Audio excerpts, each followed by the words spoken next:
سلامونه لیدونکو ښه راغلاست د کابل کینګ یوټیوب چینل ته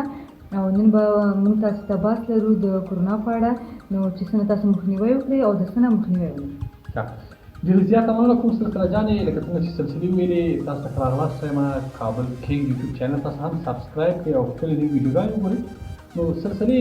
که زموږ د یوټیوب چینل لیدونکو ته وایي چې د کرونا دپاره کوم کارونه اړین دي چې کسان یې وکړي، یعنې څه وکړي باید یو کس د کرونا دپاره مخکې دې چې کرونا مرض وکړي څه تابع باید څه ونیسي؟ بله درنو لیدونکو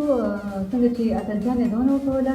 کرونا هغه ناروغي ده چې ټول هېوادوالې او د دنیا په ګوټ ګوټ کې ټول ډېر په اندېښنه کړي دي. نو څنګه ته باید موږ ډېر توجه ولرو یا هم پاملرنه وکړو. نو هغه دا مهم چې به تاسو ته ووایم چې ورځ کې د هڅه وکړئ چې د څو ثانیو لپاره خپل لاسونه په صابون باندې په ګرمو اوبو باندې ومینځئ او د دې تر څنګ هغه څه چې موږ تاسو استفاده کوو چې خوړو ته به راشو همدارنګه ترکاري پاکې د دې تر څنګ لیمو کیوي نارنج بوټه دا هغه توکي چې موږ تاسو باید د ژوند چل کې ډېر استفاده وکړو او همدارنګه دوستانو هڅه وکړي چې کله چې غواړي چې اوبه وڅښي نتیجه نه کړي نو اول مخکې د هغې نه چې اوبه نوشیدن کړي هغه لږ جوش کړي وروسته د هغې نه چې یخه کړي بیا کولی شي ترې استفاده وکړي او دا چې نور کوم ټکي دي نو اتلجانې بالکل سلسلې مننه کوم د کابل کینګ یوټیوب چینل لیدونکو دغه ویډیو چې تاسو ګورئ نو تاسو کولی شئ د مخکې دې چې تاسو کرونا مرض ونیسي یا کرونا مرض تاسو ته راشي یا تاسو ته مراجعه وکړي نو د اوبو څښل لکه څنګه چې سلسلې ویلې همدارنګه تاسو کولی شئ په ورځ کې یو ځل یا دوه ځل توانېږئ مثلا ولامبئ دودونه مو پاک شي ځان پاک وساتئ او هغه مثلا تاسو کوي چې هغه شیان تاسو ته مضر دي هغه سره حساسیت کوئ هغه سره لاس مو وهئ هغه ته لاس مو وروړئ سترګې مو وساتئ لاسونه مو جوړ وینځئ همدارنګه د مالګې هغه د یاده مو وایي ځکه چې دغه کرونا مرض اول سپینې ته راځي په ستوني کې وي د ستوني څخه تقریبا تر لاس یا پورې په ستوني وي د ستوني څخه وروسته بیا ځي سږو د سږو هغه نفس په ډېر تنګوي او نفس قیدي او همدغه وجه د انسان وژني. اولین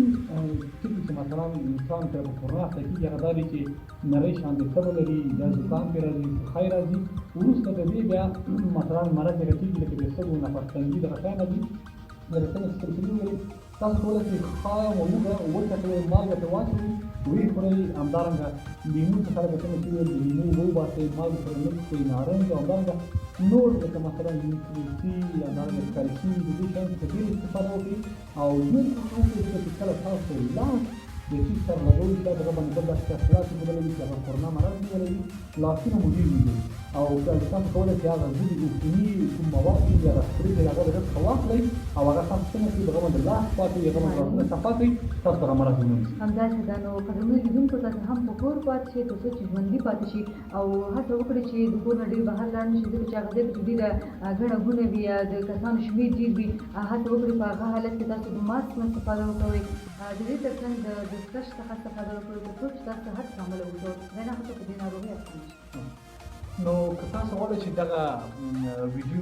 نورو سره هم شریکه کړئ دغه ویډیو تاسو کولی شئ د همدې کابل کینګ چینل له لارې نورو کسانو سره هم شریکولی شئ او دغه هغه اړین څه و چې موږ تاسو سره شریک کړئ تاسو هم د نورو سره شریک کړئ. ډېرې زیاته مننه کوم خوشحاله اوسئ تر بل ویډیو په مخه مو ښه شه ارام ورشه سلام.